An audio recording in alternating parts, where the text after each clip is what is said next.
She's out hunting, Uzui said when the both of you didn't spot the demon in the room. Let's move, he mumbled as both of you left the room. All of a sudden, the both of you had heard something beneath the ground. The two of you looked at each other, and Uzui started digging. Not even a minute passed, and the both of you landed in the stomach of the Obi demon. Uzui-sama! I'm sorry to keep you waiting, he said as he launched in and attacked the demon. Soon after time fighting with the demon, it mentioned that it would not die unless the main body was killed. Tengen, go fight the demon, and we can handle this, you said. He just nodded and patted his wife's head and took off. I slashed and taking your attention. You're the light pillar, aren't you? The slash trailed off. Yes, I am, Demon said. Then I have lots of reason to kill you. Them all. And bring you to Muzan-sama. Okay. And don't even think about it, Demon said. Both of us knew. No one would like it. Don't make me. I am not tempting you, because I will do so. Your aura darkened and calmness description of you despise. Don't test my patience. Once you do it, I will not show you any mercy. Daki. After some time, the obi slashed was absorbed by the main body, Daki. Zenitsu, Inosuke, go ahead and assist Tengen. He will rescue the survivors. Don't worry. I'll follow soon after. You instructed, making the lads nod. You helped Maki and Suma go up the ground and find the survivors and led them to safety. This way, you yelled as injured people hurried their way, praying to the gods for their safety. As soon as you assisted one of the injured, you heard a massive destruction of buildings, specifically the direction of where Tengen was.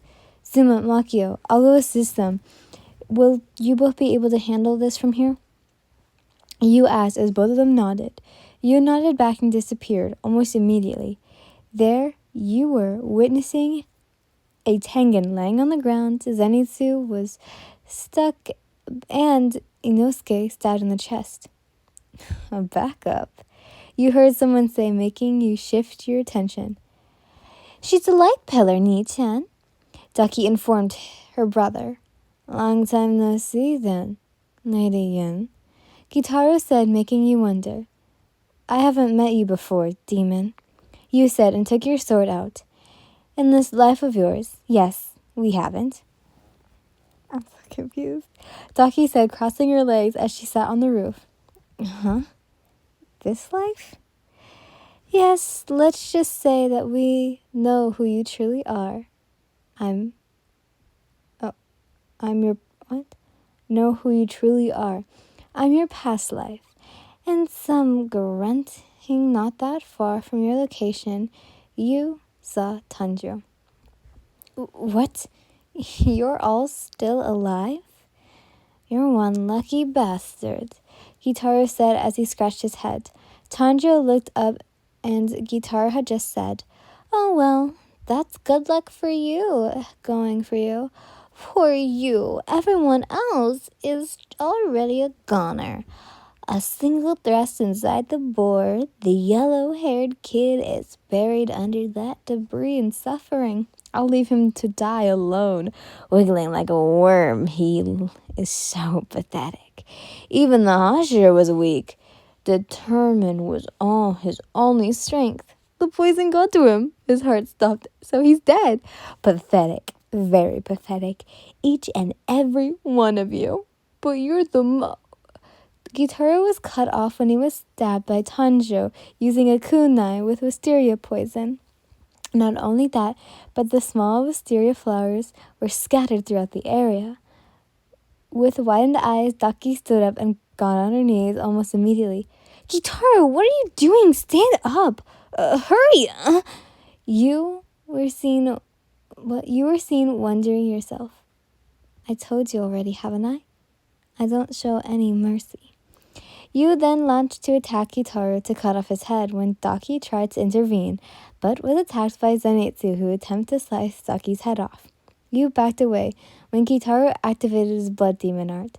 Although Uzui and Tanjiro came in to help, After the intense heat of the hefty battle, Tanjiro was able to cut off Gitaru's head and Daki's head, was sliced off by Zenitsu and Inosuke.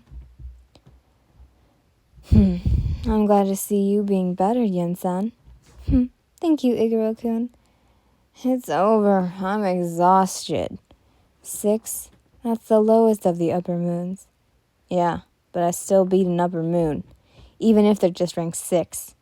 Yeah, I'm very impressed. And what are you going to do to your eye? Oh, how long will it take you to recover? Who will take your place in the meantime? My plan is to retire now. Uzui mentioned, there's no way I can fight anymore. I bet Yen-san and Okiyama-sama will allow it. That's ridiculous. The Hashira already have. Iguro-kun, please be considerate. Besides, the 3 kids have grown so much. They can continue our legacy. There's no way he'll survive this fight. Yes, he did. 13. You were so exhausted that you ended up lying to the ground and found by a certain Kasukai sleeping on the ground. They assisted you and gave you first aid before bringing you to the butterfly mansion together with Tanjiro, Zenitsu, Inosuke, Uzui, and his wives. You slowly opened your eyes as a ray of sunshine passing through the window touches your skin. You then looked at your sides and saw Gyomei sitting in a chair with his hands clasped, praying. Welcome back, he muttered, as he rested his hands for a bit more. I'm home, you say as you smile to him. You wanted to sit, but your body aches because of the recent fight with the upper moon. Gyomei then slightly held your arms and your back as he helped you sit. How many days have I been sleeping? You questioned. A smile crept on his face as he clasped his hands together again. Just 2 days, he answered, as he added a short prayer thanking and wishing about your health. Just rest up for a week. You'll be able to go on your mission again soon later. Shinobu spoke. It was intense, really, you said, as you were telling Gyomei about the fight against the upper moon, when someone knocked on the door. There you saw Uzui with a bandage on his arm and eye. Hey, Yen. Hey, Hajiden-san. He greeted as Gyomei and I nodded and you smiled. Gyomei excused himself for a moment to give you and Uzui the space to talk. Hey, I heard you're quitting the course? You spoke to him. Yes, I am, for now. I want to live a happy life with my wives. We may not live normal since we are shibos, but we want to at least have a happy life together without demons, he explained. They're so lucky. Then do you want to be one of them? Are you an idiot? You repeated, giving him a laugh. Guess you found the right person, but that is not the right time. He then commented as he calmed between laughters. Yeah, you're really busy these days, and right now, we're so close to finally reaching Muzan. You whispered, but then you remembered something. But hey, speaking of Muzan, I remember something about what Daki and Gitaru said to me. I don't know but they called me Lady Yen, claiming that I know them on my past life. You said to him, making his eyes widen. What? Is that also the reason why you were targeted by the thing you saw a few years ago? I don't know, but I guess so. I won't know unless I ask an upper demon myself, since I guess they're the only ones who know me in my quote-unquote past life if they keep telling me this. The last day of your rest came quickly, and you were fixing your bed wearing your normal wisteria kimono. Someone had knocked on your door, and you slid the door open and saw Gyomei. Good morning, Yin. Pardon me for my intrusion, he said as he entered your room in the butterfly mansion. No, not at all, you replied with a smile. Yin, would you mind having lunch with me, just for a while? I know that you still need rest, he asked politely. You were surprised by this and didn't expect that he'll remember the date that was canceled. Sure, I don't mind. Let's go, you replied as the both of you went down to the town and went to your favorite place to eat. I really love their mochi and all their food. You smiled, in the happiest you've ever been. Gyomei may not see you, but how you eat, or how you're cute/gorgeous/beautiful you were at the moment. He can feel you smiling, just radiating, and he knows that you are displaying a cute face while eating it he wished he could see. Come on, Gyomei, eat with me. The mochi tastes amazing. You beamed. After eating both, you strolled down the town and looked for something to buy. Some food for everyone in the Udurashiki mansion and for the other pillars. Not paying too much attention to your surrounding, you're now separated from Gyomei. But before you could even find you heard a very familiar voice. Mai, Yun-san. You suddenly looked behind you and saw, I'm gonna butcher their name, Mai, together with Akito. It's been a long time, I guess, she said.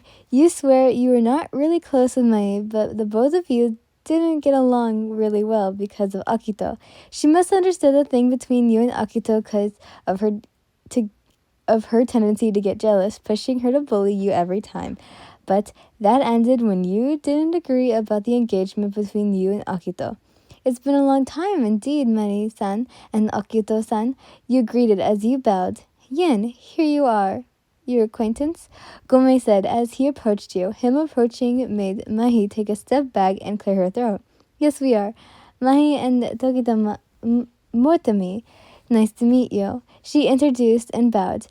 The feeling is mutual. Hajijin Gyomei, please accept our pardon. We need to leave now because of some matters in the estate. He answered as he held your shoulders. See you later, you said as you smiled at her, making a face of display of annoyance.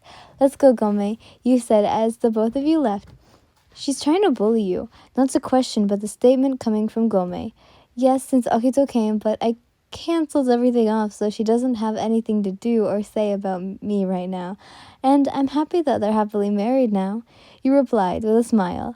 So we're going home now? You added, making him pray. I'm sorry, for I have sinned. My mouth is tainted with lies. I lied about the matters in the estate.